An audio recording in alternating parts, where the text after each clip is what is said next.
बाबा साहब भीमराव अंबेडकर के नाम पर देश की सियासत में कोहराम कोई नई चीज नहीं है, गाहे बगाहे होता रहता है।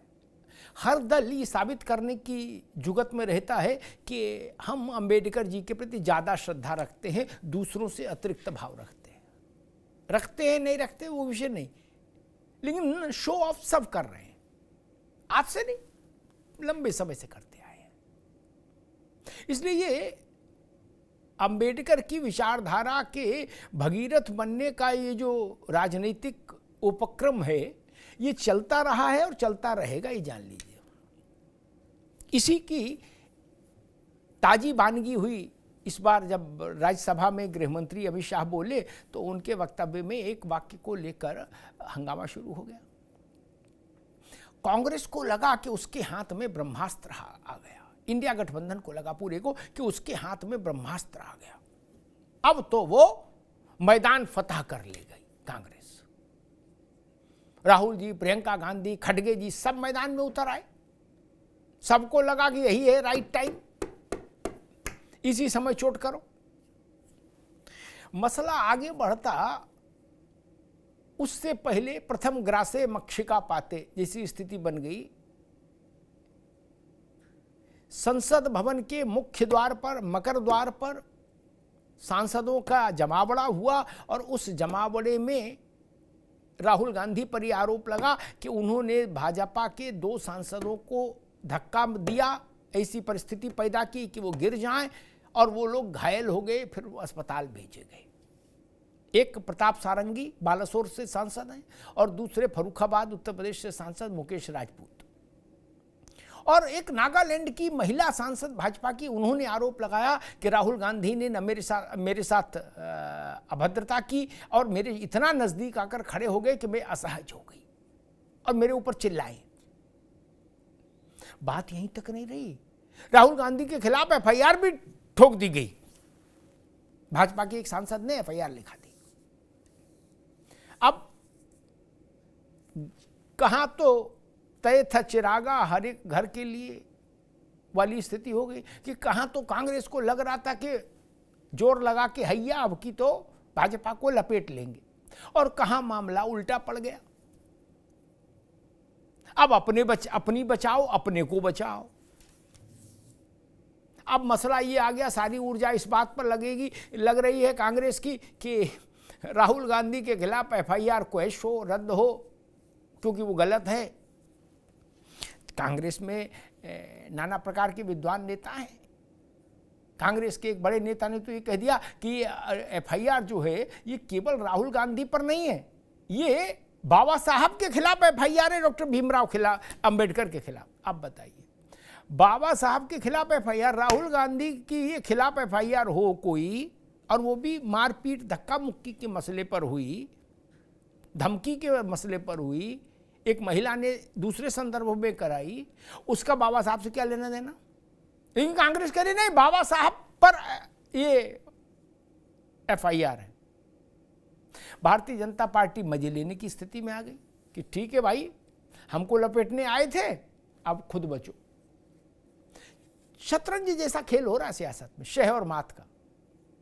एक मिनट पहले लग रहा था कि भारतीय जनता पार्टी के ऊपर कांग्रेस ने राजनीतिक शतरंज में कुछ बढ़त हासिल कर ली क्या, और अगले ही क्षण स्थिति पलट गई, जैसे ये धक्का मुक्की हिंसा वाला कांड हुआ और सांसद घायल हुए और कांग्रेस के लिए मुश्किलों का संदेश आ गया।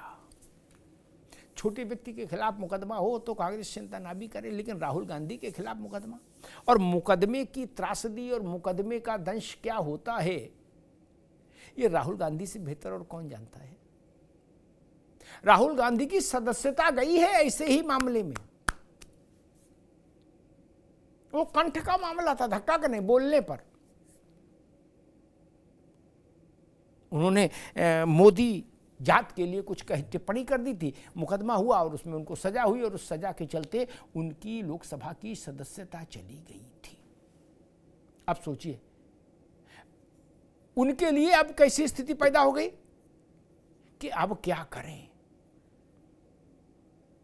इधर जाएं कि उधर जाएं, भाजपा पर ऊर्जा लगाएं कि खुद को बचाने में ऊर्जा लगाएं, परिस्थिति है। और दूसरी ओर मायावती जी हैं, उनका अपना तेवर है। वो कह रही हैं कि भाजपा और कांग्रेस दोनों ही बाबा साहब के आदर्शों पर नहीं चल रही हैं। वो दोनों को लपेटती हैं, जब भी वो कुछ कहती हैं दोनों को लपेटती हैं। और जो मायावती जी का स्वर है लगभग वैसा ही स्वर आजाद समाज पार्टी के अध्यक्ष चंद्रशेखर का भी है। वो भी भाजपा और कांग्रेस दोनों को लपेट रहे हैं। कांग्रेस ने इस बहाने यूपीए में इंडिया गठबंधन को एकजुट करने की कोशिश की। आज सुबह दिल्ली में हालांकि मौसम ठंडा था, लेकिन प्रियंका गांधी निकली, खड़गे जी निकले और उन्होंने समाजवादी पार्टी और आम आदमी पार्टी जैसे अपने दलों को अपने साथ लेके विजय चौक पर एक प्रदर्शन तो किया ही। लेकिन राहुल गांधी की एफआईआर खारिज करो, ये विजय चौक से कहने से बात नहीं बनेगी। एफआईआर हुई है तो कानूनी लड़ाई तो लड़नी ही होगी कांग्रेस को, और वहां अपने को सिद्ध करना होगा कि हमारा नेता दोषी नहीं है। यानी फैसला विजय चौक पर संसद के भीतर बाहर नहीं होगा, फैसला होगा अदालत में। अदालत मुतमईन होगी कि राहुल गांधी दोषी नहीं है तो बरी हो जाएंगे, और अदालत को लगेगा कि आप इस सारे घटनाक्रम में आप ही दोषी हैं, तो हो सकता है इतिहास दोहरा दिया जाए। उत्तर प्रदेश में भी समाजवादी पार्टी ने आज और कांग्रेस ने पूरे प्रदेश भर में धरना प्रदर्शन किए। कल भी सपा ने किए थे धरना प्रदर्शन। समाजवादी पार्टी भी कह रही है कि इसी मौसम में हम भी बाबा साहब के भक्त हैं, बाबा साहब के प्रति श्रद्धा रखते हैं, उनके अनुयायी हैं, ऐसा कुछ हम भी स्थापित कर पाएँ। मायावती इस बात को समझ रही हैं, इसलिए उनके तेवर में तीखे हैं। वो सपा को भी लपेट रही हैं, कांग्रेस को भी, भाजपा को भी। वो चाहती हैं कि अंबेडकर और अंबेडकरवाद पर उनका सोल कॉपीराइट रहे, लेकिन अखिलेश जी भी जोर मार रहे हैं, इसलिए अंबेडकर के नाम पर अखिलेश जी मैदान में, वैसी स्थिति भी बनी। तो कुल मिला के घालमेल हो गया। और अब सबसे बड़ा मुद्दा अंबेडकर जी का नहीं रहा, अब सबसे बड़ा मुद्दा हो गया कि राहुल गांधी पर जो एफआईआर हुई है उसका भविष्य क्या होगा, और उसके भविष्य से जुड़ गया कांग्रेस के इस सबसे बड़े चेहरे का भविष्य, लोकसभा में विपक्ष के नेता का भविष्य। उनके खिलाफ एफआईआर का जो हश्र होगा उसी से राहुल गांधी का मुस्तकबिल तय होगा। हमारे साथियों ने एक रिपोर्ट तैयार की, पहले इस रिपोर्ट को देखिए, फिर मेहमानों से परिचय कराते हैं, फिर बहस में चलते हैं।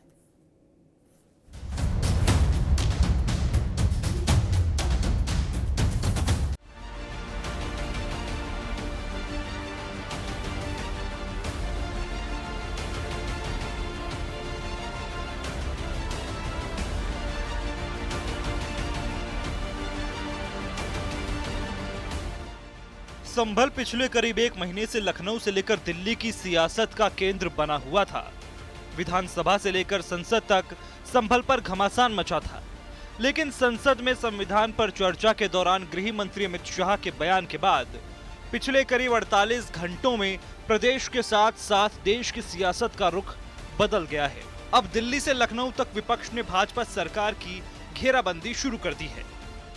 हाउस तो खत्म हो जाएगा, लेकिन मुद्दा नहीं खत्म होता है। जो बाबा साहब भीमराव अम्बेडकर जी का अपमान हुआ है और जिस तरह का उनके साथ राज्यसभा या भारतीय जनता पार्टी के लोगों का व्यवहार रहा है, जो विपक्ष की मांग है उन्हें अपनी गलती स्वीकार करनी चाहिए, माफी मांगनी चाहिए। हम कहीं पीछे मुड़ के नहीं देख सकते हैं। देश को जब आगे ले जाना है तो बाबा साहब भीमराव अम्बेडकर जी का दिया हुआ संविधान ही हमें रास्ता दिखाता है। ये सरकार डरती है, सीधी सी बात है। ये सरकार अडानी जी की चर्चा से डरती है, ये किसी भी चर्चा से डरती है। अब ये जानते हैं कि इन्होंने जो किया, इनकी असली भावना निकल आई है, जो अम्बेडकर जी के प्रति इनकी असली भावना है वो निकल आई है। इसलिए अब ये अब ऑपोजिशन से डर रहे हैं, क्योंकि हम इस मुद्दे को उठा रहे हैं, क्योंकि ये इस मुद्दे से जुड़ा पूरे देश का हित है। हमारा संविधान अंबेडकर जी की देन है और इस देश की जनता की देन है और हमारी आज़ादी की लड़ाई की देन है, और उनका इस तरह से अपमान हिंदुस्तान नहीं सहेगा। अंबेडकर के मुद्दे पर अब विपक्ष और सरकार आमने सामने है। इसी बीच मायावती ने प्रेस कॉन्फ्रेंस करके बाबा साहब अंबेडकर के नाम पर सपा, कांग्रेस और बीजेपी और सबको जमकर सुनाया। ये कहे गए शब्द और ये इनके कहे गए शब्द इनको जल्दी ही वापस ले लेने चाहिए तथा इसके लिए इनको पश्चाताप भी जरूर करना चाहिए। जिस प्रकार से बाबा साहब के प्रति कांग्रेस पार्टी के असंख्य रहे गलत कारनामों को इनके अनुयायी अभी तक भी भुला नहीं पाए हैं और ना ही ये कभी कांग्रेस पार्टी को माफ़ करने वाले हैं, चाहे ये अपने कितने रंग ढंग व चाल आदि भी क्यों ना बदल लें। इतना ही नहीं बल्कि कांग्रेस पार्टी ने बाबा साहब के देहांत के बाद तो इनके नाम को व संविधान निर्माण में रहे इनके अहम योगदान को भी इतिहास के पन्नों से मिटाने की भी पूरी कोशिश की है। साथ ही इनके नाम पर यहाँ अनेकों जनहित की योजनाएं शुरू की गई हैं, नए जिलों के नाम आदि भी रखे गए हैं, जिनमें से बाद में काफ़ी कुछ को समाजवादी पार्टी की सरकार ने बदल भी दिया है, जो इस पार्टी की बाबा साहब के प्रति इनकी नफरत को भी दर्शाता है, जो अब कांग्रेस के साथ मिलकर इनके सम्मान की हवाई बातें कर रहे हैं। डॉक्टर भीमराव अंबेडकर के अपमान के मुद्दे पर गुरुवार को संसद में जबरदस्त विरोध प्रदर्शन हुआ। सांसदों के साथ धक्का मुक्की की गई। इसमें बीजेपी के 2 सांसद घायल हो गए, जिन्हें इलाज के लिए अस्पताल में भर्ती तक करवाना पड़ गया।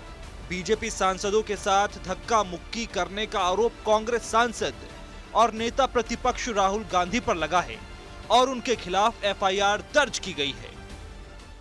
इतिहास गवाह है कि किस तरह से नेहरू गांधी परिवार ने अंबेडकर जी का अपमान भी किया, राजनीति से बाहर करने का षड्यंत्र रचा, यहाँ तक कि नेहरू जी ने स्वयं चल के सभाएं डॉक्टर अंबेडकर के खिलाफ की और उनको चुनाव हरवाए और उनको मजबूर किया राजनीति छोड़ने पर। 3 पीढ़ियां पंडित नेहरू, इंदिरा गांधी जी और राजीव गांधी जी, इन्होंने भारत रत्न बाबा साहब अंबेडकर को नहीं दिया।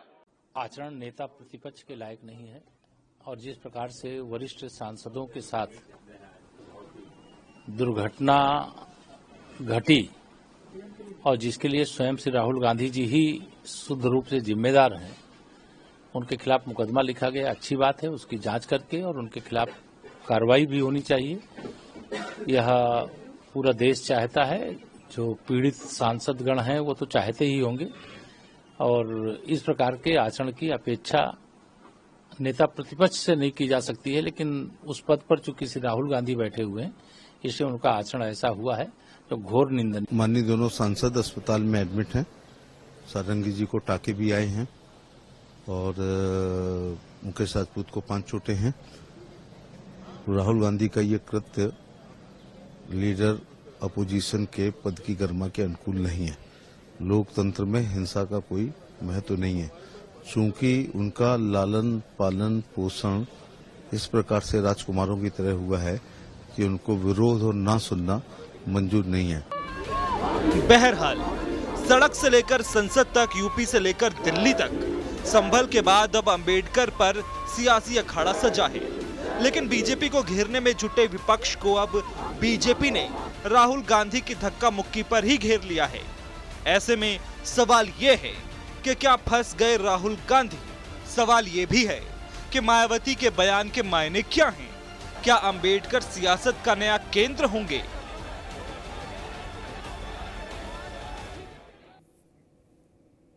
एक बड़ी मजे की बात, कांग्रेस के राहुल गांधी से लेके बाकी सारे सांसद और कार्यकर्ता नीले कपड़े पहन के आए। जो पूरे नीले नहीं पहन पाए वो कम से कम कोई गमछा अमछा दुपट्टा नीला डाले। क्यों भाई? आप अंबेडकर के प्रति श्रद्धा रखते हैं, इसके लिए नीला पहनना जरूरी है क्या?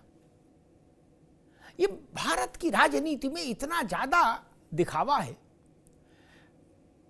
मायावती जी आपने कभी मायावती जी को देखा नीला सूट पहने हुए? नहीं। आज भी वो प्रेस कॉन्फ्रेंस करने आई, नीला सूट पहन के आ सकती थी? नहीं, लेकिन वो ये गोल्डन सूट पहनकर आई। लेकिन यहां अंबेडकर का मतलब नीला, नीला कपड़ा पहन लो तो समझ लो अंबेडकरवादी हो गए। नहीं, अंबेडकरवादी होने के लिए अंबेडकर को जीना पड़ेगा, उनके आचरण को अपने में उतारना होगा, उनके सिद्धांतों को अपनी राजनीति में उतारना होगा। केवल नीली टी शर्ट पहनने से अगर कोई अंबेडकरवादी हो जाए तो ये तो बहुत सरल उपाय है। एक नई टी शर्ट ले लो, नहीं तो रंगवा लो नीली पुरानी और अंबेडकर हो जाओ। इतना सरल नहीं अंबेडकर होना या अंबेडकरवादी होना। मेहमानों से आपका परिचय करा दे। रत्नाकर सिंह साहब हैं, भारतीय जनता पार्टी के प्रवक्ता, रत्नाकर जी का स्वागत है। राज शर्मा साहब हैं, कांग्रेस के प्रवक्ता, राज भाई का बहुत स्वागत है। नावेद अयाज हैं, नेता हैं बीएसपी के, नावेद जी का बहुत स्वागत है। संजय राणा, राजनीतिक विश्लेषक, संजय राणा जी का बहुत स्वागत। मैं राज भाई आपसे बात शुरू करूंगा, चूंकि लड़ाई में आपकी पार्टी है। गए थे हरिभजन को ओटन लगे कपास, या प्रथम ग्रासे मक्षिका पाते, पहले कौर में मक्खी। आपने क्या क्या सोचा होगा कि गुरु अब आया मजा असली, अब लपेटेंगे क्या भाजपा को। ये मजा रात भर भी नहीं टिका और मतलब और सुबह होते होते तो बिल्कुल दूसरी दिशा में सुनामी बह गई।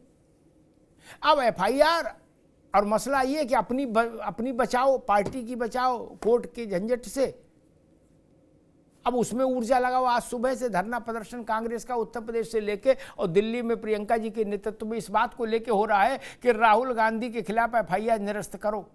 नहीं, अब अंबेडकर जी की सुध लेना मुश्किल हो जाएगा, राहुल गांधी को बचाने में लड़ना, ऊर्जा लगानी पड़ेगी। राज भाई। दादा अच्छा तो नहीं लगता, लेकिन आज मैं आपकी सारी बातें जो आपने अभी कही मैं इसको सिरे से खारिज करता हूँ, जबकि अच्छा नहीं लग रहा। जी नहीं जी बिल्कुल।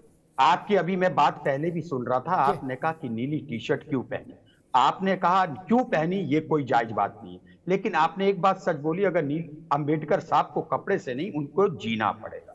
ठीक इसी प्रकार कभी मैं गेरुए का बाबा कलर का जैकेट पहन लेता हूं तो मुझे लोग कहते क्या बात भाई बीजेपी में आ गए।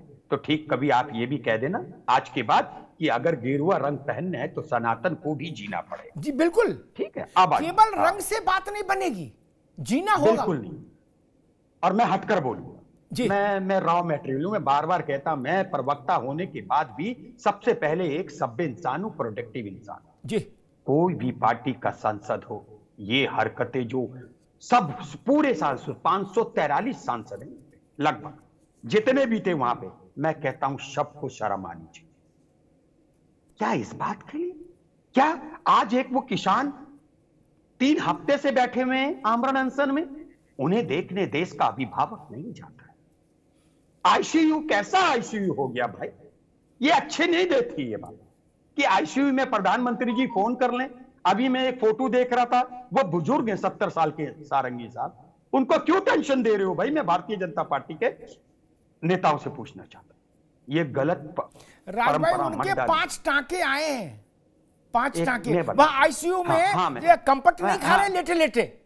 अरे मेरी बात भी सुनिए आज, मेरी बात सुनिए। मैंने तो ये भी सुना वो मुकेश राजपूत जो फरुखाबाद के, वो कह रहे राहुल जी आगे खड़े थे, धक्का पीछे से आया। दूसरी बात आपने भी कहा, सारे चैनल कह रहे हैं धक्का मुक्की एक इंसान से नहीं होती। एक इंसान सिर्फ धक्का देता है और जब 2-4 लोग होते हैं, 20 होते हो तो धक्का मुक्की होती है। आज हम भी गिर गए, अगर हमारे चोट लग जाती, आज हम पुतला गए, हमारे चोट लग जाती, तो क्या इंस्पेक्टर साहब ने मारना चाहा मुझे?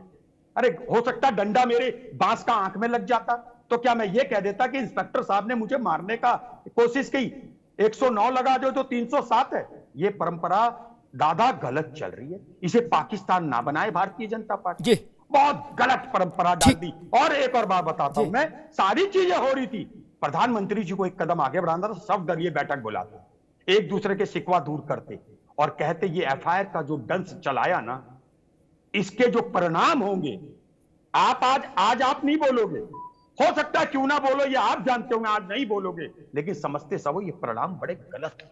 ये देश को और उन लड़कों के लिए गलत होंगे जो राजनीति में आना चाहिए। ठीक है राज भाई, गलत तरीका अपना लिया जी। ठीक, अब आऊंगे आपके पास। संजय राणा भी जुड़ गए हैं। संजय राणा, में ये धक्का जो मुकेश राजपूत और सारंगी जी को लगा ना, मैं इसको व्यक्ति को लगा धक्का नहीं मानता, ये संसद की गरिमा को धक्का लगा है, संसद की मर्यादा को धक्का लगा है। व्यक्ति तो छोटी चीज है। अभी सदन भवन नया बन गया, उसी के बगल में पुराना है, जहां आजादी की लड़ाई लड़ने वाले लोग सांसद के रूप में रहे। स्कूल में ऐसा हो, समझ में आता, बच्चों के स्कूल में भी, वो भी बड़े क्लासेस में नहीं, कि किसी ने किसी की टांग फंसा दी, वो दूसरे को गिरा दिया। भारत की संसद में और नेता विपक्ष नेम्ड हो रहे हैं, इससे शर्म की बात क्या होगी? वो सामान्य सांसद नहीं, अब तो सामान्य सांसद भी विशिष्ट होता है, सांसद होना ही गौरव की बात है, विशिष्टता की बात है, और वो तो नेता विपक्ष हैं। राज भाई कह रहे हैं कि एफआईआर बहुत गलत हो गई। एफआईआर करने से आप किसी को कैसे रोक सकते हो? यही तो संविधान का शासन है, यही रूल ऑफ लॉ है। राहुल जी के हाथ में आज भी किताब है संविधान की, और राज भाई कह रहे नहीं एफआईआर गलत है। एफआईआर करने का अधिकार सबको है। संजय राणा, क्या स्थिति बनती देख रहे हैं? चूंकि अब मायावती जी ने कहा कि समाजवादी पार्टी और कांग्रेस, इनका अंबेडकर से कोई लेना देना नहीं। उन्होंने कहा कांग्रेस की अनगिनत वो हैं गलतियां हैं अंबेडकर को लेकर, उनके अंबेडकर के मानहानि को लेकर, और समाजवादी पार्टी के लिए उन्होंने और तीखे शब्दों का इस्तेमाल किया। Sanjay Rana, good evening Amitabh ji. Good evening. Good evening. बिल्कुल, अगर मायावती जी की अगर चर्चा की जाए तो बिल्कुल उन्होंने सही कहा है कि कांग्रेस हो या समाजवादी पार्टी, कांग्रेस ने कभी अंबेडकर का सम्मान नहीं किया, उनका हमेशा अपमान ही किया है। अपमान, चाहे वो इलेक्शन हराने की बात हो, चाहे वो रिजिग्नेशन की बात हो, चाहे पार्लियामेंट में रिजिग्नेशन ना पढ़ने की बात हो, या पार्लियामेंट में उनके जो चित्र है उसको ना लगा देने की बात हो, तो कहीं ना कहीं शासन काल में, इनके शासन काल में अपमान तो होता रहा, इसमें कोई दो राय नहीं है, और उस अपमान को कभी हिंदुस्तान भूल नहीं पाएगा। नंबर 1। नंबर 2, जो हम चर्चा करते हैं कि आज इनको संविधान क्यों याद आ रहा है, इनको अच्छी तरह पता। आपको याद होगा अमिताभ जी, ये जैसे हमारे देश में ऋतु बदलता है, मौसम बदलता है, वैसे राजनीति में आजकल कांग्रेस कलर बदल रही है। पहले हरा था, फिर सफेद हुआ, आजकल नीले में चल रहा है। उन नीला नीला पहन के संविधान बाबा साहब अम्बेडकर अनुयायी बने हुए हैं। ये बताइए, आप सीताराम केसरी के साथ क्या अत्याचार किया सबको पता है, आपने बाबू जगजीवन राम जी के साथ क्या सबको पता है। आप छोड़ दीजिए, नेहरू जी खुद को शीशे के अपने आप को भारत रत्न दे दिए, इंदिरा गांधी जी ने खुद को देख के खुद को भारत रत्न दे दिया, लेकिन हमारे जो भारत रत्न है बाबा भीमराव अम्बेडकर साहब, उनको भारत रत्न देने में 3435 साल लग गए। ये कौन सा सम्मान की बात कर रहे हैं? और राहुल गांधी जो प्रति लेके घूम रहे हैं संविधान की, उनको तो ये नहीं पता होगा संविधान की प्रति में कितनी प्रतिलिपि है, उनको ये नहीं पता होगा, लेकिन लिपि लेकर घूम रहे हैं। नंबर 3, राज भाई की बात पे आते हैं। इन्होंने कहा एफआईआर नहीं हो, बिल्कुल सही कहा है भाई। युवराज पे कैसे हो सकता है एफआईआर, महाराज पे कैसे हो सकता है एफआईआर? आप इनकी बातों को सुनिएगे, ये खुद बोलते हैं कि राजीव गांधी ने अपने पिता के कातिलों को माफ कर दिया। अरे भैया, राजा महाराजा माफ करते थे, कानून में किसी को माफ नहीं किया था। अगर माफ भी करेगा तो कानून के तहत माफ किया जाएगा, और कानून के तहत वो छूटेगा, और कानून के तहत वो जेल भी जाएगा। तो आप कहां से माफ कर देंगे? अरे भाई, आपके अगर नेता ने, मान लीजिए अगर धक्का मुक्की भी हो गई और सारंगी साहब गिर भी गए, लेकिन आप सोचिए अमिताभ जी, सारंगी साहब वरिष्ठ आदमी है, आप तो उनसे यंग है, आप जाकर के पूछ सकते थे कि मान्यवर आपको चोट तो नहीं लगी, लेकिन इस व्यक्ति की बॉडी लैंग्वेज देखिए, पीछे दोनों हाथ बंधे हुए हैं, और जाके पैसे देखे और घूम के चल दिए। समस्या क्या है? ये एक तरह से डिक्टेटर रहे। पार्टी में तो राजा है, इनके सामने प्रजा है, बाकी लोग चाहे जितने कार्यकर्ता हो, प्रवक्ता हो, चाहे विधायक हो, चाहे एमपी हो। अब वो बर्दाश्त नहीं कर पा रहे कि इनके साथ पिछले 15 साल से लगभग 10 साल हो गए, 11वां साल चल रहा है, ये शासन में नहीं है, शासन से दूर है। इनको कौन रोक सकता है पार्लियामेंट में जाने से पहले, जाने के अंदर? संजय भाई, समस्या ये यहाँ पे हो रही है। दोबारा आते हैं बस। ये बात बिल्कुल ठीक है, सबने नोटिस की कि जब सांसदों ने राहुल गांधी को घेरा और कहा कि देखो सारंगी जी गिरे पड़े और उनके खून निकल रहा है, तो वो गए, ऐसे देखा, फिर चले गए। ये जेस्चर अच्छा नहीं है राज भाई, राजनेताओं के लिए जेस्चर ठीक नहीं। मर्यादा ये कहती थी वो वहां रुकते,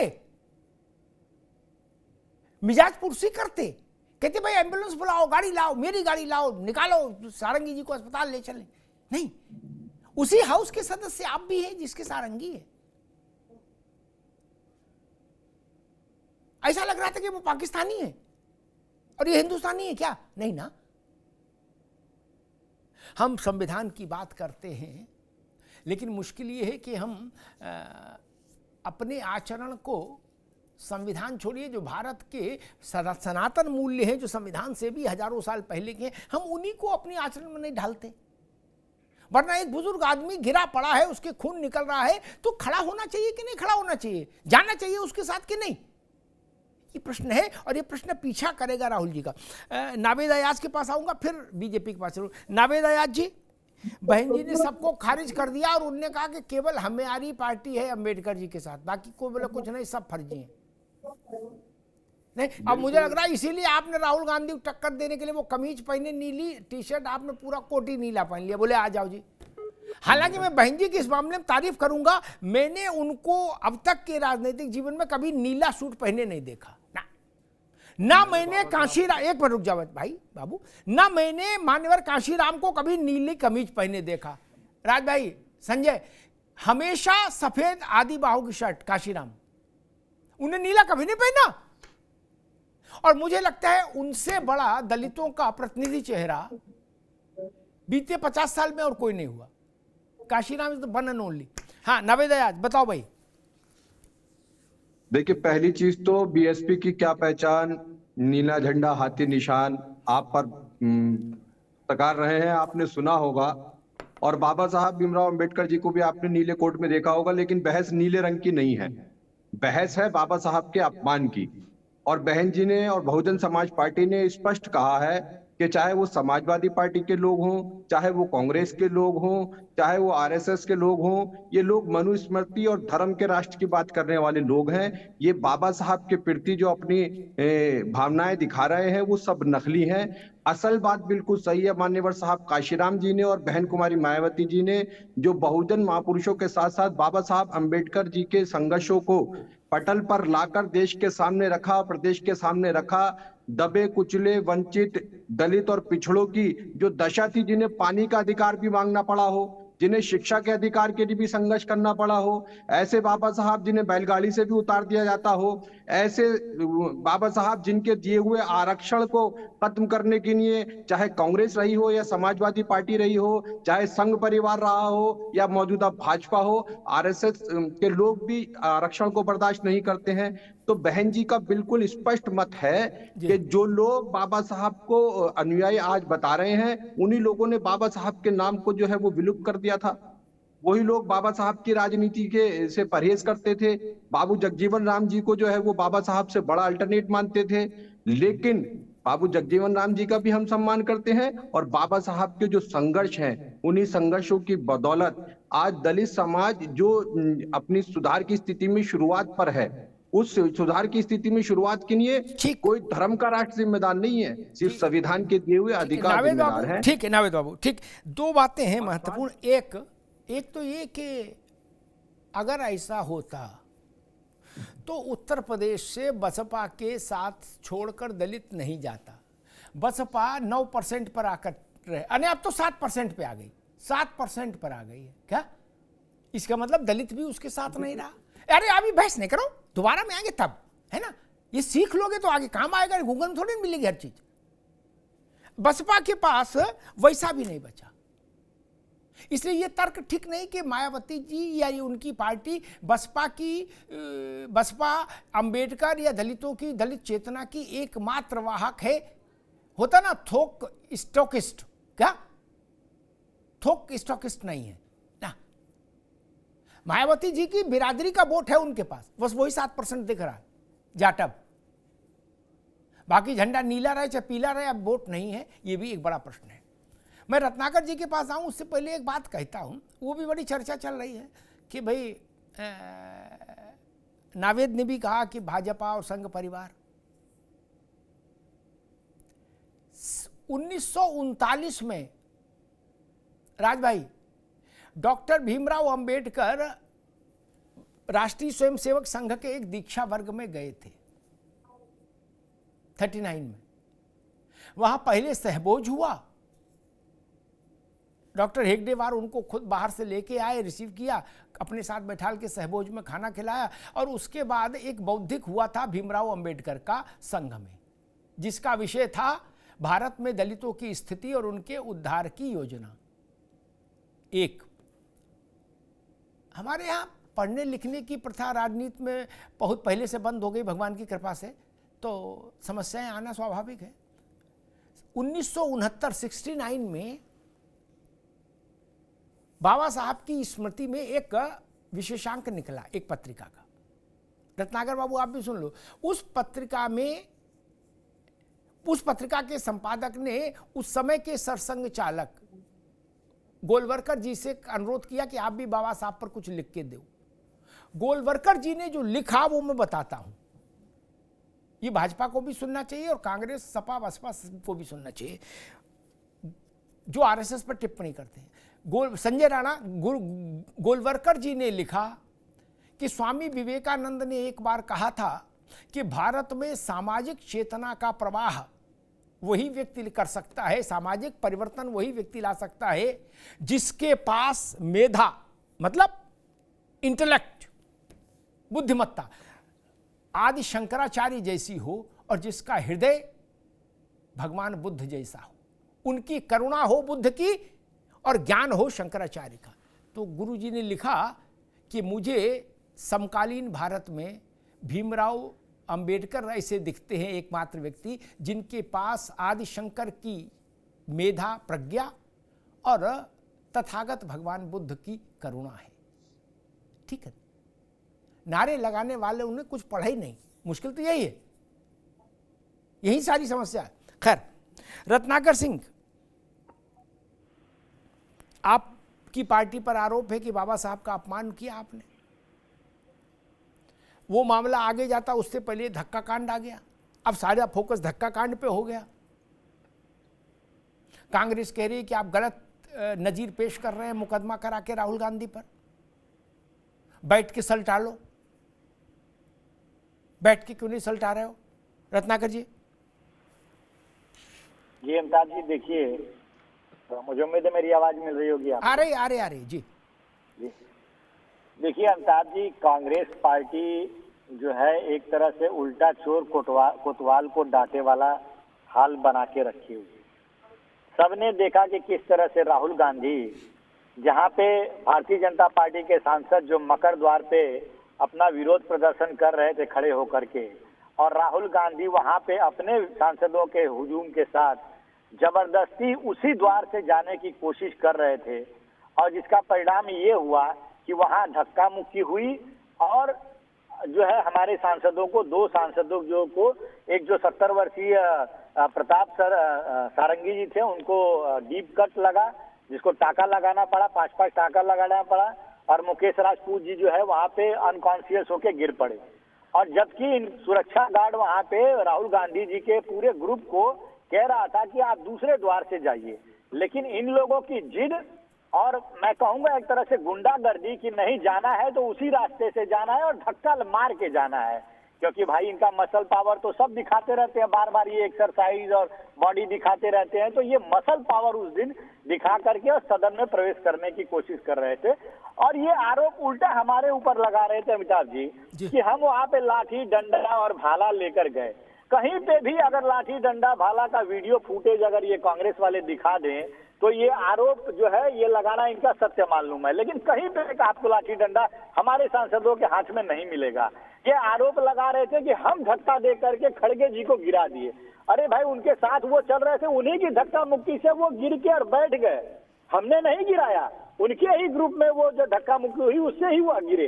तो कहीं ना कहीं जो ये आरोप लगाने का काम कर रहे हैं हमारे ऊपर, निश्चित रूप से सब लोग देख रहे हैं कि चोट किसको लगी है, धक्का किसको लगा है, हॉस्पिटल में कौन एडमिट है। तो देश की जनता इतनी तो समझदार है कि जो प्रत्यक्षम किम प्रमाणम लेकिन एक मिनट रत्नाकर, लेकिन राज भाई ये कह रहे हैं कि आपके सांसद तो फालतू में अस्पताल में भर्ती है, कुछ हुआ ही नहीं। वो कह रहे हैं बताओ, बुजुर्ग आदमी सारंगी वो भी ऐसा कर रहे हैं। नहीं, मुझे बड़ा हास्यास्पद लगता है अमिताभ जी, आज कांग्रेस पार्टी मतलब इस तरह से बहुत सारे मैंने देखा, अभी सोशल मीडिया में फोटो चल रहे थे, पहले उनको चोट लगा था वो फोटो लगाया, फिर उनको जो पट्टी लगाई गई तुरंत इमीडिएट जो है उनको वो फोटो लगाया, फिर जो है वो उनके पूरा सर पे जो पट्टी लगाकर उनका जो स्टिचिंग होने के बाद जो फोटो लगाया गया, इनका ये दिखाकर ये कह रहे थे कि दिखाकर ये प्रोजेक्ट करने की कोशिश कर रहे थे कि हम वहाँ पे नौटंकी कर रहे हैं और हम जो है उनको, और अगर कुछ दिन हॉस्पिटल में रहेंगे तो पूरे बॉडी में पट्टी लगाकर देश की जनता को दिखाएंगे। कितना हास्यास्पद और कितना निम्न स्तर का ये लोग जो है लोगों को मैसेज देने का काम कर रहे हैं। अरे भाई, एक सांसद को, बुजुर्ग सांसद जो 70 साल का है, जिसको राहुल गांधी खुद कहते हैं कि इन्होंने मुझे धक्का मारा, 70 साल का बुजुर्ग आदमी राहुल गांधी जैसे हट्टे कट्टे आदमी को धक्का मार सकता है क्या? लेकिन तभी भी ये नहीं मान रहे हैं और उस फोटो को हास्यास्पद बताने की कोशिश कर रहे हैं, जहां पे 5-5 टाके लगे हुए और हॉस्पिटल में वो एडमिट है। और राजपूत जी को, मुकेश राजपूत जी, वो अनकॉन्शियस हो गए थे, उनसे प्रधानमंत्री जी ने फोन पे उनसे हालचाल लिया और सारंगी जी से भी हालचाल लिया, तो परिस्थिति ऐसी है। लेकिन राहुल गांधी सिर्फ एक जो अनौपचारिक जो है मूड में वहां पे आए और क्या हुआ करते हुए चले गए। आपको अगर इतनी ही उनके प्रति करुणा और अपने कृत्यों का जो है गलत होने का एहसास था तो निश्चित रूप से आप उनके पास जाते और उनको हॉस्पिटल में खुद लेकर जाते, फिर मानवता वहां पे दिखाती। लेकिन आपने कहीं नहीं दिखाया, ये चीज एरोगेंसी दिख रही थी शुद्ध रूप से आपके यहाँ। दूसरी चीज मैं आना चाहूंगा अमिताभ जी, देखिए राहुल गांधी जी जो है ना, वो उन्होंने सदन का हमेशा से अपमान करने का काम किया है। वो कभी भी लीडर ऑफ ऑपोजिशन जो पद होता है, जो गरिमामय पद होता है, उसका सम्मान उन्होंने कभी नहीं किया। अगर वो अगर सम्मानीय पद पे अगर रह के जरा भी जिम्मेदारी का एहसास होता है तो जब सदन चलता है तो सदन में प्रदर्शन करने के लिए अपने ही सांसदों को बेल में आने के लिए उकसाने का काम ये कभी नहीं करते। ठीक है रत्नाकर भाई, कभी उपराष्ट्रपति, एक 10 सेकंड, ये कभी भी उपराष्ट्रपति जगदीप धनखड़ जी और प्रधानमंत्री जी का माखौल उड़ाने का सदन में कभी काम ये नहीं करते। लेकिन निश्चित रूप से ये जो इनका कृत्य है वो दर्शाता है कि सदन में ये लीडर ऑफ ऑपोजिशन नहीं है, ये लीडर ऑफ प्रोपेगेंडा बन के रह चुके हैं। ठीक है रत्नाकर जी, ठीक। राज भाई, मसला ये कि हम राजनेताओं के ऐसे पीआर एक्सरसाइज बहुत देखते हैं कि नेताजी जा रहे थे, रास्ते में गाय आ गई या कुत्ता आ गया या बकरी आ गई, वो घायल हो गया तो नेताजी ने अपनी एक गाड़ी में बकरी को पशु चिकित्सालय भेजा, आदमी कोई चोट लग गई तो उसको भेजा और रुक गए, उसका फोटो आता है। पीआर एजेंसी वाला काम रहता है क्या, ताकि थोड़ा कॉलर ऊंचा हो जाए कि नेताजी कितने भावुक हैं, देखो हैं, बोले तुरंत रुक गए। अब सुन लो महाराज, सुन तो लो। राहुल गांधी सारंगी के पास, उनको जब सदस्यों ने कहा कि देखो आपने क्या किया, तो वो पीछे हाथ करके गए। एक बार सारंगी का खून निकलता हुआ चेहरा ऐसे तीखी आंख से देखे और फिर हाथ पीछे करके, जैसे पंडित जी चलते थे हाथ पीछे करके नेहरू जी, वैसे वो चले गए। ये दृश्य की अपेक्षा तो सामान्य व्यक्ति से भी नहीं की जाती है, इस आचरण की अपेक्षा तो राहुल गांधी नहीं। अरे पार्टी उनकी भाजपा है, कोई दुश्मन है क्या हाउस में? नहीं ना, जमीन जायदाद का झगड़ा है नहीं। मैं एक बात कह दूंगा आपको जी, दो कहो भैया। जगह का जो स्पेसिफिक वो उस जगह का जो सिचुएशन थी, वहां की सिचुएशन को निशिकांत दुबे जो सांसद हैं उन्होंने बिगाड़ी। मैं उनका भी देख रहा था, गुंडा हो अगर राहुल जी उन्हें छूने को जाते ना, ये और पड़तंडा बढ़ा देते। मैं सही कह रहा हूं कि राहुल जी ने उन्हें छुआ नहीं, ये तो और बता देते, ये तो कहते गला घोट लेते। और मैं एक बात कहता हूं, 307 का मुकदमा तो भारतीय जनता पार्टी को 307 नहीं तो षड्यंत्र, मारने का षड्यंत्र रचने के लिए बुजुर्ग इंसान को आप वहां ले गए। और दूसरी बात कहना चाह रहा हूं मैं, आप ये रत्नाकर भाई साहब बोले तो बोले, जरा मैं राणा जी का जवाब दे दूं। आपने कहा था कि 32-34 साल लगे थे भारत रत्न देने में, तो क्या राणा साहब ये बता देंगे अगर 34 साल में उन्हें भारत रत्न मिला तो इस बात की तस्दीक हुई कि अमित शाह जी कुछ भी बोल देंगे उन्हें? क्या आप इस बात की तस्दीक करते हैं कि अमित शाह जी ने जो बोला? और अगर मैं एक बात कहना चाहता हूं सारी बातों को, रत्नाकर जी और राणा जी सिर्फ एक बात बोले, जो अमित शाह जी ने बोला वो सही बोला। क्या उनको इस तरह का आंबेडकर साहब के लिए बोलना चाहिए था? आप अपनी बातें तो बोल देते हो जो बोल दे, क्योंकि बायस होके आ रहे हो। मैं बार बार कह रहा हूं कि ऐसी चीजें वैसी संसद में, आपने एक बात अच्छी बोली, स्कूल कॉलेज में भी नहीं होती, अब नहीं होती है स्कूल कॉलेज, पहले हो जाया करती थी, अब ये संसद में हो रही हो, बहुत बड़ी बात है। मैं ये कह रहा, मेरे जैसा साधारण इंसान चौराहे पे झगड़ा होने के चांस है, इधर से निकल जाता हूं, आप वहां क्यों खड़े हुए भाई? उन्हें जाने देते संसद भवन के अंदर, क्या फर्क पड़ रहा था भाई? एक मिनट, सबको कहने का अधिकार है। नहीं राज भाई आप ही चलाओगे। एक मिनट, होता क्या है, आगे संजय राणा, होता क्या है, मैं तो लोक जीवन की बात बताता हूं, किताब की नहीं। जहां छोटे लोग, छोटे मतलब आपके कद पद से छोटे लोग घेराबंदी किए हों, तो समझदार आदमी जिसका पद बड़ा है, वो व्यक्ति बड़ा है ऐसा मैं नहीं कह रहा हूं, पद बड़ा है, वो दूसरे दरवाजे से चला जाता, कहता भाई आप इधर रहो, धन्यवाद धन्यवाद। क्या हमें लोग जाते हैं कि रोड बंद है क्या, पुलिस को लोग मिलते हैं, कहते भाई भैया सर प्रणाम, बंद है रोड, क्या मैं चाहूं तो वहां हुज्जत करूं कि ना नहीं जानते नहीं हम कौन है, हम यहीं से जाएंगे। मैं कहता अच्छा ठीक है, ठीक धन्यवाद धन्यवाद, ड्राइवर कहते मैं दूसरी जगह से ले लो। उनसे कहा गया राहुल जी से कि सर आप, इसीलिए कई गेट बनवाए गए हैं संसद भवन में राज भाई, क्या वही कटाजुज करना था, उन्हें हट जाओ देखें कौन है, इधर चलेंगे। ये जो मोहल्ले वाली एटीट्यूड है ना, मौलाना जी पहले पान कौन खाएगा, बोले पहले तो हम ही खाएंगे चाहे कुछ हो जाए, ये जो भाव है ये क्यों है, इतने होना चाहिए। आप मकर ध्वज पर ये लोग खड़े थे, आप यमुना से चले जाते, सावित्री जावित्री तमाम द्वार है, जहां पहुंचते तो अंदर ही, कि उसी से जाना था, पंचों की राय सरमाथे, खटोला यहीं बिछेगा। सारी जिम्मेदारी विपक्ष की है। अरे विपक्ष की नहीं, राहुल गांधी की है, विपक्ष छोड़ो। नहीं गलत, ये बिल्कुल गलत। संजय ठीक, बस संजय राणा अपना जवाब देंगे, राज भाई संजय राणा, लेकिन मेरा प्रश्न ये कि क्या ये बेहतर नहीं होता, वहां 8-10 द्वार हैं, किसी द्वार से चले जाते, उनको क्या समस्या है, कहते आप लोग धरना दे रहे हैं और जोर से दो, चलो धन्यवाद मेरी शुभकामनाएं, और हंसते हुए दूसरे द्वार से चले जाते, वहीं से जाना जरूरी था, डॉक्टर ने ऐसा बताया था। संजय राणा देखिए अमिताभ जी, जो सांसदों के जाने के लिए एक पैसेज दिया गया था, और आपको याद होगा जब से संसद काल शीतकाल चल रहा, कहीं ना कहीं विपक्षी लोग आंदोलन कर रहे हैं, और भारतीय जनता पार्टी या एनडीए के सांसद भी उसी पैसेज से जो रास्ता दिया जाता उससे जा रहे थे। लेकिन समस्या क्या है राहुल जी के साथ, राहुल जी को आजकल गिर गिर के फोटो खिंचाने की आदत पड़ चुकी है, जब तक कैमरा उन पे ना है ना तो उनको आनंद नहीं आता है। अभी इन्होंने पूछा कि 34 साल लग गए, लेकिन अमित शाह जी को यह अधिकार है कि इस तरह बोले। ये बताइए, जो व्यक्ति, जिस व्यक्ति की पार्टी यानी आपकी पार्टी बाबा साहब भीमराव अंबेडकर को हराने के लिए 14,000 वोट से हारे थे और 74,000 वोट निरस्त कर दिए गए थे। अरे सुन लो थी, अमिताभ जी बहुत अच्छी बात बोली थी, आजकल के प्रवक्ता पढ़ते लिखते नहीं है।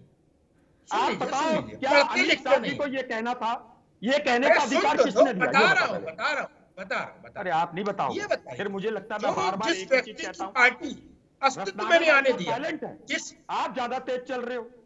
अरे भाई, रत्नाकर जी भारतीय जनता पार्टी के प्रवक्ता है, हम क्या गुलाम है भारतीय जनता पार्टी के? उनकी माफी है, हम गुलाम है? नहीं है ना, नहीं है। हमारा अपना देश को बर्बाद करने का सानी मत बनो। पॉइंट है, आप जैसे और देश को बर्बाद कर रहे हैं भाई। मेरी बात को समझो, मुझे राणा जी एक बात का जवाब मांगूंगा आपसे, क्या अमित शाह जी को इस बात की छूट है कि 32 साल बाद उन्हें भारत रत्न मिला, इसलिए वो उन्हें ताना कसेंगे? क्या ये सही है? और रत्नाकर जी को माफी है, मगर आप बन पाता है तो अपना जो हरे रंग से ब्लू रंग का या नीले रंग का सीआर की तरह धारण कर रहे हो, उससे शेर नहीं बन जाओगे। बताइए, आप बात का जवाब दीजिए। अमित शाह को छूट मिल गई? अमित शाह जी को ये कहना चाहिए था हाँ या ना? बताओ, आप नहीं बोलोगे। इसका जमीन मैं पार्टी से हटकर बोल देता हूं, आप ये बताओ अमित शाह जी ने गलत बोला कि नहीं बोला? मैं चुपचाप सुनूंगा बस। आज या तो नहीं बोल सकता, अरे या बोल हाँ दो। कह दो बस। देखिए अमित शाह जी ने बिल्कुल कोई गलत नहीं बोला। अरे भैया ये बताइए, क्या फैशन चला है क्या किसी व्यक्ति का, किसी महापुरुष का नाम ले करके आप 140 करोड़ ये बताइए, बिल्कुल गलत नहीं बोला। आपको विश्लेषक आने का अधिकार आप सारे गुनाह करोगे नहीं करोगे? आप क्या अम्बेडकर जी के आड़ में क्या गुनाह करोगे? बिल्कुल नहीं करोगे। आपको किसी ने अधिकार नहीं दिया है इस तरह के गुनाह बातें करने का। आपको बिल्कुल अधिकार नहीं है।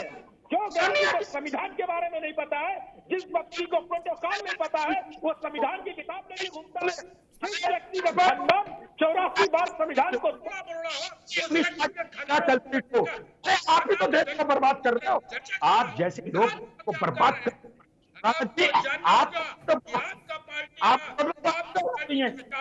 मर्डर का होना चाहिए। भड़काते हो बन के आ जाओ। कभी नहीं चाहते थे नेहरू कि आरक्षण दलितों को मिले, बैकवर्डों को मिले, जो पिछड़े हैं उनको मिले, कभी नहीं चाहते थे। इनकी विचारधारा ये लगती और पत्र लिखते थे। बढ़ गई, ये नहीं बढ़ा, उम्र बढ़ गई, दिमाग नहीं बढ़ा, दिमाग नाबालिग है। आपकी उम्र 2014 से बात है। क्या अमित शाह जी ने शर्म नहीं आती? चिल्ला रहे, तथ्यों के नहीं चिल्ला रहे। ये बताओ नेहरू ने अपमान किया था कि नहीं? ये बताओ इंदिरा गांधी ने अपमान किया था कि नहीं? ये बताओ राजीव गांधी ने मंडल कमेटी। संदीप, आप अंबेडकर साहब की बेइज्जती करोगे और ये देश सुनता रहेगा? आपको बोलने का अधिकार ही नहीं है। जो सबसे बड़ा दलित विरोधी पार्टी है वो कांग्रेस है। राहुल गांधी की चर्चा नाम लेता हूँ और नरसिम्हा राव जी, उन्होंने अगर जो से वो आप का अधिकार नहीं था। आप पहले सुधरे। अरे चाहे जाए क्यों? 89 चुनाव लड़ने के बाद 67 चुनाव जो व्यक्ति हार जाता हो उसको क्या करोगे? 10 साल से, हम तो कहेंगे 20 साल से लीडर बनाने के लिए तुले हुए हो, लीडर बन पाया? ठीक, मैं दोनों मित्रों को रोकूंगा, राज भाई को भी, संजय राणा जी को भी, दोनों मित्रों को रोकूंगा। कुछ घटनाएं ऐसी होती हैं जो इतिहास में अंकित हो जाती है, वो फिर डिलीट नहीं होती। वो हमको अच्छी लगे या खराब लगे, ये बात ठीक है कि अंबेडकर को जानबूझकर हराने के लिए एक घेरेबंदी की गई, जो अंबेडकर जैसे बड़े कद के नेता के साथ नहीं की जानी चाहिए थी। नहीं, अंबेडकर का मतलब भारत की एक बड़ी आबादी का सबसे सशक्त स्वर। अंबेडकर साहब का मतलब भारत में वंचितों का सबसे बड़ा चेहरा। अंबेडकर का मतलब भारत की 25-26% आबादी को मुक्ति का मंत्र देने वाला व्यक्ति। अंबेडकर से बड़ा मुक्तिदाता कोई नहीं हुआ, और मुझे लगता है दुनिया में नहीं हुआ होगा। पूरे विश्व की हिस्ट्री उठा के देख लीजिए, इतनी बड़ी आबादी को सम्मान के साथ, बराबरी के साथ जीने का अधिकार, ये बाबा साहब का योगदान है भारत के सामाजिक जीवन को। हम बाबा साहब के चरण तो पकड़ते हैं, लेकिन बाबा साहब के आचरण को नहीं छूना चाहते। आज जुलूस निकल रहा था राज भाई की पार्टी का, प्रियंका जी के नेतृत्व में विजय चौक पर सुबह एक सीनियर नेता बाबा साहब की फोटो को ऐसे कांख में दबाए चल रहे थे। क्या सब नहीं करो ना, फोटो से क्या होगा? उनके आचरण को कौन लेके चल रहा है? यही बात नावेद अयाज आपकी पार्टी पर भी लागू होती है। झंडा तो नीला कर लिया, बोले बाबा साहब ने भी एक बार नीला सूट पहना तो ठीक है, लेकिन अगर आचरण आपका बाबा साहब के सिद्धांतों पर रहा होता तो आज आपकी पार्टी की ये स्थिति नहीं होती नावेद अयाज, कि आपके पास कुल 7% वोट बचा।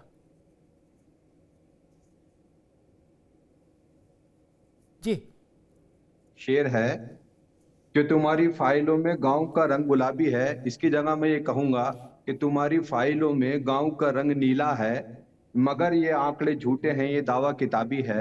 ये तो मैं कांग्रेस के लिए कहना चाहूंगा। और साथ ही मैं भाजपा के मित्र और राणा जी की लिए एक बात कहना चाहता हूं कि जो लोग इस बात को नहीं मानते हैं कि पार्लियामेंट में कहे गए शब्दों जो है वो बाबा साहब का अपमान नहीं है, तो वो लोग बाबा साहब के अपमान को बढ़ावा दे रहे हैं। जो लोग ये नहीं मानते हैं कि अमित शाह जी को कहे हुए शब्द उन्हें वापस नहीं लेने चाहिए, तो वो अमित शाह जी का बचाव नहीं कर रहे हैं, वो दलितों, पिछड़ों, गरीबों, महिलाओं के मसीहा बाबा साहब भीमराव अंबेडकर जी का विरोध कर रहे हैं।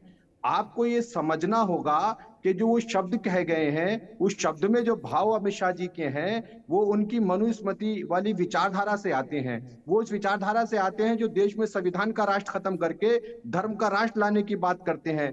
वो उस भाव को समझने का प्रयास कीजिए। और वो भाव जो बाबा साहब अंबेडकर को किसी धार्मिक एजेंडे से जोड़कर नीचा दिखाने का प्रयास किया गया है, वो समझने की जरूरत है कि बाबा साहब, बिल्कुल आपने बिल्कुल सही कहा कि करोड़ों लोगों की मुक्ति का रास्ता जो है वो बाबा साहब भीमराव अंबेडकर जी से निकला। ना उनसे बड़ा कोई स्वतंत्र सेनानी है, ना उनसे बड़ा कोई महापुरुष है। और भारत जो है, भारत का असल मायने ही अंबेडकर है। अगर आप बाबा साहब अंबेडकर को भारत नहीं मानेंगे, अगर आप बाबा साहब अंबेडकर जी के संविधान को बदलने के षड्यंत्र करेंगे, अगर आप बाबा साहब के लिए कोई हल्के शब्द कहकर और पार्लियामेंट जैसे सदन में, पवित्र सदन में बाबा साहब जैसी पवित्र आत्मा के लिए आप शब्द कहेंगे और निकल जाएंगे और उसकी लिए आप निंदा नहीं करेंगे, खेद प्रकट नहीं करेंगे, माफी नहीं मांगेंगे, इस्तीफा नहीं देंगे, तो बहुजन समाज पार्टी आपके खिलाफ आंदोलन के लिए भी उतरेगी। अमित शाह जी को अपने शब्द वापस लेने एक मिनट रुकना होगा, एक मिनट रुकना होगा। मैं तो इंतजार, रत्नाकर भाई आ रहा हूं आप मैं तो इंतजार कर रहा था कि बहन कुमारी मायावती, आनंद उनके भाई, आकाश आनंद का बेटा और सतीश जी, कम से कम 4 लोग आज सुबह बाबा साहब की फोटो लेके आंदोलन में निकल जाएंगे। आप लोग फ्यूचर टेंस में खेल रहे हो, बोले निकलेंगे। आपको ठंड लग रही, क्यों नहीं निकले? क्यों? आपने तो नीला झंडा रखा है, फिर क्यों नहीं निकले झंडा लेके? क्यों नहीं निकले? ये प्रश्न का उत्तर है। मायावती क्यों नहीं निकली सड़क पर? माफी मांगे, अगर वो माफी नहीं मांगेंगे अगले 72 घंटे में तो हम निकलेंगे।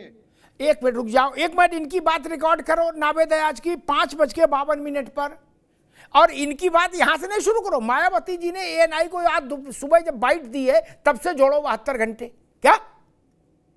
और अगर माफी नहीं हुई और फिर मायावती जी और नावेद अयाज दोनों झंडा लेके नहीं निकले तो हम इन्हें कटघरे में खड़ा करेंगे। अंबेडकर जी के साथ ऐसी भक्ति दिखा रहे हो?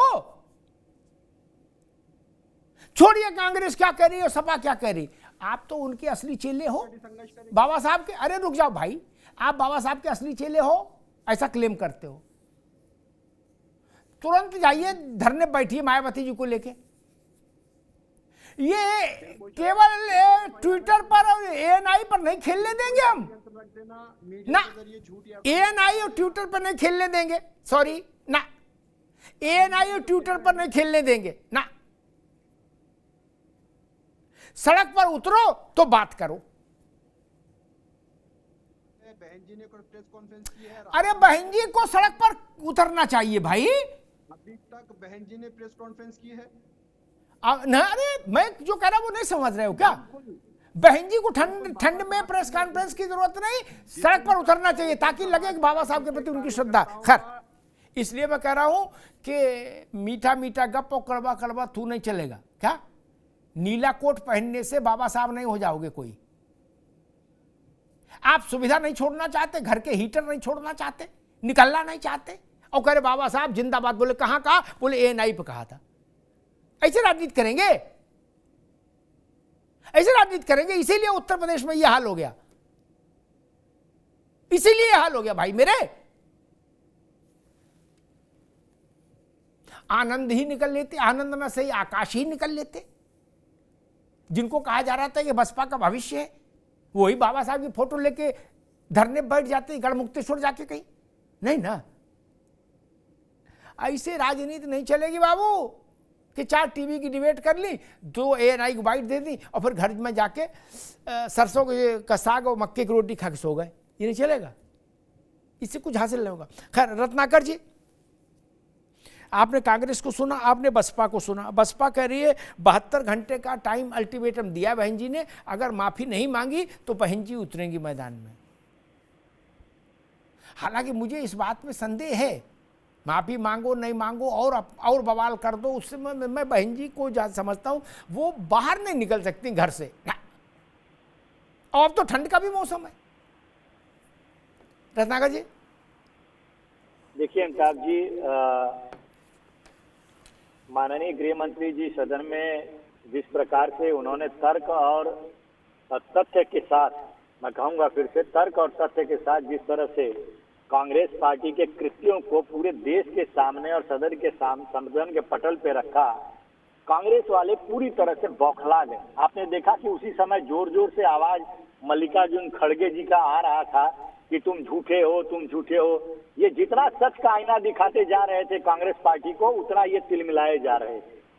और आलम ये हुआ कि अगले दिन सिर्फ 12 सेकेंड का एक बीच का क्लिप कट करके और पूरे देश में उसको सोशल मीडिया में घुमाया गया और झूठ फैलाया गया कि इन्होंने बाबा साहेब का अपमान किया है।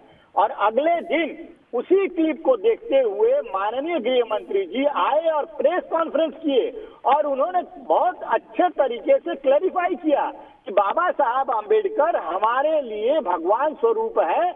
हमारी पार्टी और हमारे संस्कार बाबा साहब को कभी भी अपमानित करने के लिए, अपशब्द करने के लिए हमको कभी नहीं शिक्षा देती है। ये उन्होंने प्रेस कॉन्फ्रेंस से पूरे देश की जनता के सामने कहा। दूसरी चीज, अगर मैं ये कहना चाहूंगा कि कांग्रेस पार्टी जो हमारे ऊपर आरोप लगाने का काम कर रही थी, कांग्रेस पार्टी ने हमेशा से कांग्रेस पार्टी ने बाबा साहब को अपमानित करने का काम किया। समझिए 11 सेकंड में उन्होंने अपनी मंशा जाहिर कर दी है कि अरे भाई पूरा बोल रहे हैं, कहना क्या चाहते हैं। अभी जी रत्नाकर जी भाई बोलिए। पूरा बोले जी, पूरा बोले।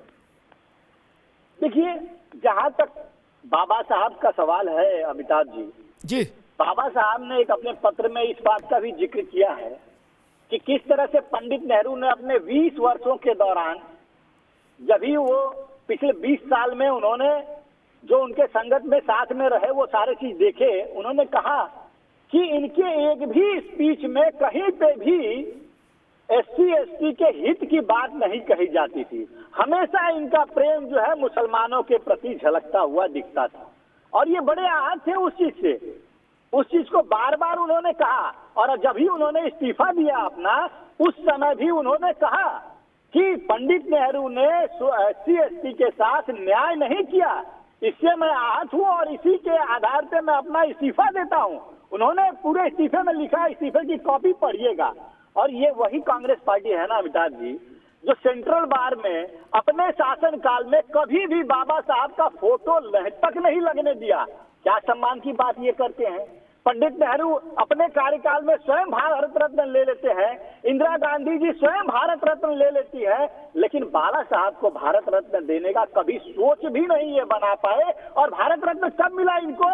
BP सिंह की सरकार में, जब भारतीय जनता पार्टी समर्थित सरकार थी और भारतीय जनता पार्टी के इनिशिएटिव पे जाकर के बाला साहब को जो है वो भारत रत्न मिला।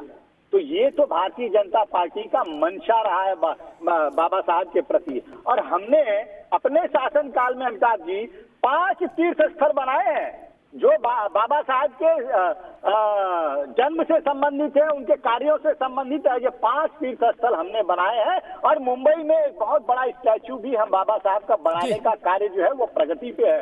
ये कांग्रेस वाले कभी नहीं देखेंगे और कभी नहीं दिखाएंगे कि किस तरह से हम बाबा साहब का सम्मान करते हैं। और एक चीज मैं कहना चाहूंगा कि देखिए, भारतीय जनता पार्टी ने ही जो SC ST आयोग को संवैधानिक दर्जा देने का काम किया है, तो संविधान को जो है मानने का काम, जो संविधान बाबा साहब के द्वारा रचित किया गया, उस संविधानिक उस SC ST समाज को संवैधानिक आयोग को जो है संवैधानिक दर्जा देने का भी काम भारतीय जनता पार्टी के द्वारा किया गया। ये सारी देश की जनता देखती है और जानती है, लेकिन ये गलत प्रचार करके गलत तथ्यों को प्रस्तुत करके 11-12 सेकंड का क्लिप दिखा करके ये दर्शाना चाहते हैं कि हमारी श्रद्धा जो है बाबा साहब के प्रति नहीं है। ठीक है रत्नाकर भाई, आगे बात। बाबा साहब के जीवन काल में ही पंडित जी के बहुत सारे फैसलों और नीतियों के विरोध में अपना मत सार्वजनिक किया। पता नहीं कितने लोगों को जानकारी होगी। लियाकत और पंडित जी के साथ जो एक पैक्ट हुआ एक तरह का, उस पैक्ट में ये बात आई कि भाई आप भारत में मुसलमानों को आरक्षण देंगे। उस समय अगर मैं सही स्मरण कर रहा हूं तो लियाकत ही रहते। ठीक, पंडित जी वो बात कैबिनेट में लाए राज शर्मा जी कि भाई मुसलमानों को आरक्षण देना है। 2 लोगों ने विरोध किया, कैबिनेट के मंत्रियों ने। वीएन गाडगिल के पिता, वीएन गाडगिल थे ना, विठल नरहरि गाडगिल, आपके यहाँ मंत्री रहे नरसिंह राव सरकार में, फिर मीडिया उसके इंचार्ज रहे। उनके पिता, उन्होंने कैबिनेट में नेहरू जी का विरोध किया। बोले ऐसा कैसे हो सकता, मुसलमान को आरक्षण कैसे धर्म के आधार पर नहीं दे सकते। नेहरू जी ने कहा मैं तो कमिटमेंट कराया, क्यों नहीं देंगे। पटेल ने बीच बिचाव कराया, फिर अगले दिन बैठ के मीटिंग हुई और हुआ भाई नहीं, मुसलमान को आरक्षण का मसला ठीक नहीं होगा, उससे मामला गड़बड़ा जाएगा, उसको रद्द कर दो। नेहरू जी की सोच ये थी कि मुसलमान को आरक्षण मिले भारत में। अंबेडकर इस पक्ष में नहीं थे। वो मानते थे कि दलित का आरक्षण का जो अधिकार है उसमें हिस्सेदारी नहीं होनी चाहिए, उसमें बंटवारा नहीं होना चाहिए। और हिंदू कोड बिल को लेकर उनकी राय दूसरी थी। मुस्लिम एग्रेशन को लेकर उनकी राय नेहरू जी से बिल्कुल अलग थी। उनकी राय कहीं उस वक्त उस मोड़ पर पटेल से तो मिलती थी, लेकिन नेहरू जी से नहीं मिलती थी। तमाम सच है। उनकी फोटो नहीं लगी सेंट्रल हॉल में, भारत रत्न नहीं मिला, ये भी इतिहास में ये जा नहीं सकता। लेकिन मैं सोचता हूं आज क्या स्थिति है। आज स्थिति ये कि बाबा साहब अंबेडकर तो अब है नहीं, अब उनके सिद्धांतों को जीने का अवसर है, कसौटी है। मेरे लिए अंबेडकरवादी वही जो अंबेडकर के सिद्धांतों को जीवन में जिए। ये टीवी पर बयान, संसद में धरना, विजय चौक पर प्रदर्शन, इससे अंबेडकरवाद नहीं लागू होता। अंबेडकर की क्या अंबेडकरवाद के पिलर्स कौन से हैं? हमने ना तो अंबेडकर को पढ़ा और मनुस्मृति को भी नहीं पढ़ा। ये मनुस्मृति भी एक फैशन है। सब बाल बच्चा जिसको देखो वो कहता मनुस्मृति, उनसे पूछ लो बेटा मनुस्मृति पढ़ी है तो शर्मा जाएंगे। क्या नहीं पढ़ी? देखी नहीं होगी, पढ़ने छोड़ो। ठीक है, बोले चलना है चलने दो, रेलम रेल रेलम रेल। अंबेडकर ने जो लड़ाई लड़ी, उस लड़ाई के प्रति कमिटमेंट दिखना चाहिए ना। बसपा ने कहा है कि 72 घंटे का अल्टीमेटम है भाजपा को, हम इंतजार करेंगे 72 घंटे बाद। 72 घंटे में मेरे ख्याल से 24 घंटे तो बीती गए होंगे, नहीं तो 18 देखेंगे। फिर बहन जी, आकाश, आनंद, सतीश जी और नावेद अयाज, ये 5 लोग निकलेंगे बोट क्लब पर कि नहीं, या लखनऊ में करोगे, बता देना मैसेज डाल के।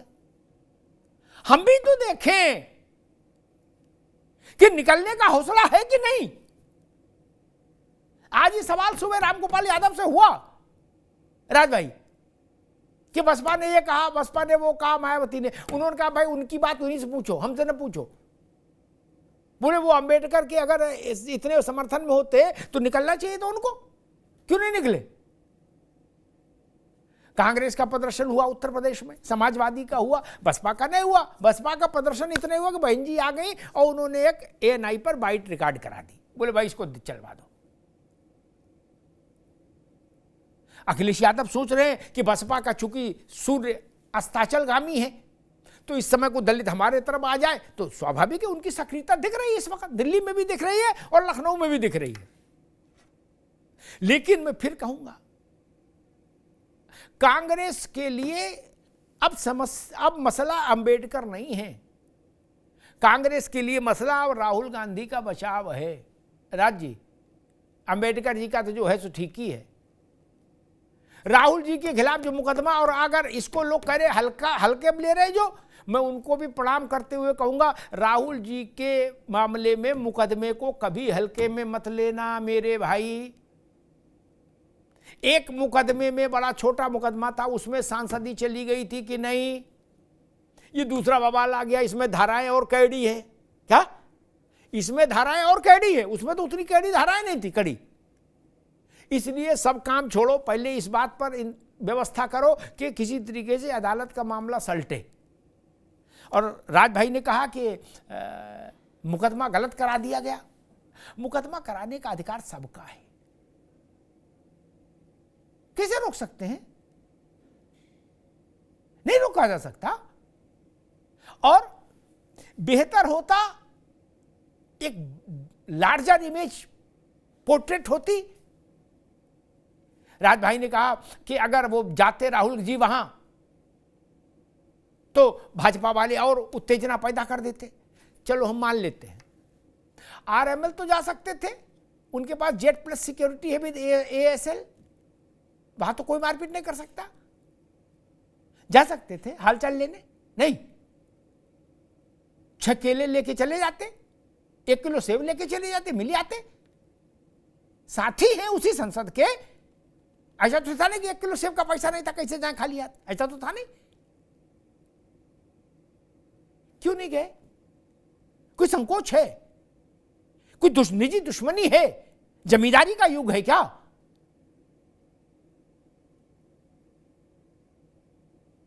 ये समझ लीजिए। बाबा साहब और गांधी जी में मतैक्य नहीं रहता बहुत सारे मसलों पर, लेकिन मिलना जुलना था ना। बेहतर होता राहुल गांधी चले जाते, प्रियंका गांधी चली जाती। सोनिया जी के लिए नहीं कह रहा, लेकिन ये दोनों तो जा सकते थे। तो आपकी नैतिक सत्ता बड़ी हो जाती कि देखो राहुल गांधी आए और दोनों सांसदों का हालचाल पूछा। वो वीडियो हमेशा चुभेगा राज भाई आपको। वो रुकना चाहिए था। लम्हों ने खता की है, सदियों ने सजा पाई। और दलित किसके साथ है? अगर हम ये मानते हैं कि बाबा साहब का वही अनुयायी है जिसके साथ दलित हैं चुनाव में, तो पार्टियां अपना अपना रिजल्ट देख लें। दलित बहुल क्षेत्रों में कौन जीता है, सुरक्षित निर्वाचन क्षेत्रों में कौन जीता है, नावेद अयाज से भी कह रहा हूं और कांग्रेस से भी कह रहा हूं। लिस्ट में दोनों देख लीजिए, लोकसभा भी और उत्तर प्रदेश विधानसभा भी। अगर दलित आरक्षण वाली सीटों पर आपकी पार्टी हार रही है तो इसका मतलब है दलितों का आपसे मोह भंग हो रहा है। इसका और कोई दूसरा मतलब नहीं हो सकता। लेकिन फिर भी मैं कहूंगा, संसद में जो हुआ वो शर्मनाक है। धक्का 2 सांसदों को नहीं राज भाई, संसद की गरिमा को लगा है। सांसद तो ठीक हो जाएंगे, आज नहीं कल, कल नहीं परसों, लेकिन संसद की गरिमा जो घायल हुई है वो उसकी भरपाई नहीं हो सकती। ये 150 करोड़ लोगों के आशा आकांक्षा सपनों का प्रतीक है। ये केवल ईंट गारा सीमेंट से बनी इमारत नहीं है, ये सिनेमा हॉल थोड़ी ना है। ये भारत के जीवंत लोकतंत्र का स्तंभ है। और यहां के लिए ऐसी एफआईआर दर्ज हुई है। ये एफआईआर भारत के इतिहास में रहेगी कि किस बात की एफआईआर हुई थी। बोले 2 सांसदों को गिरा दिया गया था, गिरा के घायल किया गया था। इससे शर्मनाक बात कोई नहीं हो सकती। धन्यवाद।